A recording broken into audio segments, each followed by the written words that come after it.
গল্পদিদা হাজির। আজকে যে গল্পটা বলবো না, তোমরা সবাই প্রায় জানো, কিন্তু সেইখানে গল্পদিদা একটু কারিকুরি করেছে। একটা স্কুলের স্পোর্টস, সেই স্কুলের মাঠে সবাই এসে লাইন করে দাঁড়িয়েছে। একটা কাক, একটা বিড়াল, একটা কচ্ছপ, একটা খরগোশ, একটা কুকুর দাঁড়িয়েছে। এবার যিনি পিটি স্যার করে হুইসেল বাজিয়েছে, সবাই দৌড় লাগিয়েছে। কাকটা তো বলছে, আমি বাবা দৌড়াতে পারি না, এমনি এমনি এমনি এমনি করে গিয়ে উঠতে লাগলো। উমা, উঠতে উঠতে ওর চোখে পড়ে গেল পাশের বাড়ি থেকে কী সব ময়লা ফেলছে। ও একেবারে উড়ে উড়ে উড়ে উড়ে বললো, আমার দৌড় থাক, আমি চললাম। আর একটু এগোতে এগোতে বেড়ালটা তো এরম করে দৌড়াচ্ছে। কুকুরটা বলছে, তুই যদি দৌড়াতে না পারিস, দেখ তোকে আমি কি করি। বিড়ালটা হঠাৎ দেখলো পুকুর পাড়ে একটা লোক মাছ ধরছে, এরম করছে। ও গিয়ে আর বিড়ালটা যেই দৌড়েছে, কুকুর ওর পিছন পিছন গেছে। তুই দুষ্টুমি করবি, স্কুলের কথা শুনবি না? কে কার কথা শুনে? ও গিয়ে দেখলো মাছটা একটা হাঁড়িতে রাখছে, ও গিয়ে আস্তে আস্তে আস্তে গাছে উঠে গেল। কুকুরটা তো পারলো না, ভৌ ভৌ ভৌ ভৌ করলো। লোকগুলি বললো, সরো সরো সরো। তাহলে কাক উড়ে গেল, কুকুর চলে গেল, বিড়াল চলে গেল। রইল কারা?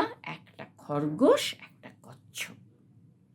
খরগোশ তো তখন গোফে এরম করতে করতে বলছে, তুই আর কি আমার সঙ্গে দৌড়বি রে কচ্ছপ ভাই, আমি তো ফার্স্ট হবই।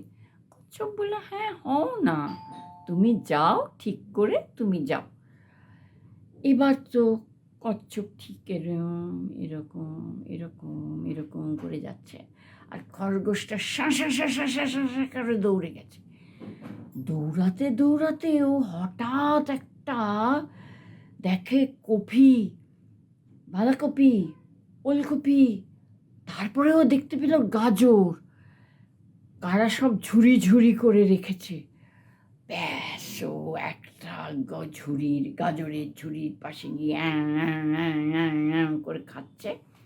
খেতে খেতে তো ওর বেশ ঘুমই পেয়ে গেছে, প্রায় ঘুমিয়ে পড়েছে। ইতিমধ্যে কচ্ছপ কিন্তু এমনি এমনি ও মনে মনে বলছে, খরগোশটাই প্রথম হয়ে গেল। কিন্তু আমি তো শুনেছিলাম যে ধীরে ধীরে সব কাজ করলে সেই যেতে। ঠিক আছে বলেও যখন গেছে, ও দেখে দুদিকে দুটো বাঁদর ধরে আছে লাল ফিতে। বাঁদররা বলে, ওমা কচ্ছপ ভাই, তুমি এসে গেছো, কি মজা কি মজা কি মজা। করতে করতে কচ্ছপের গলায় ওরা একটা মালা পরিয়ে দিয়েছে। বেশ কচ্ছপ আনন্দের করছে। হঠাৎ কতগুলি দুষ্টু লোক এসে বলল, আজকে আমরা কচ্ছপের মাংস খাবো, তুমি জিতেছ, হতেই পারে না। বলে যেই ওকে এরম করে ধরতে যাবে, বাঁদর দুটো লোকগুলির গায়ে হ্যাঁচ ক্যাঁচ ক্যাঁচ করে কামড়ে আঁচড়ে দিয়েছে।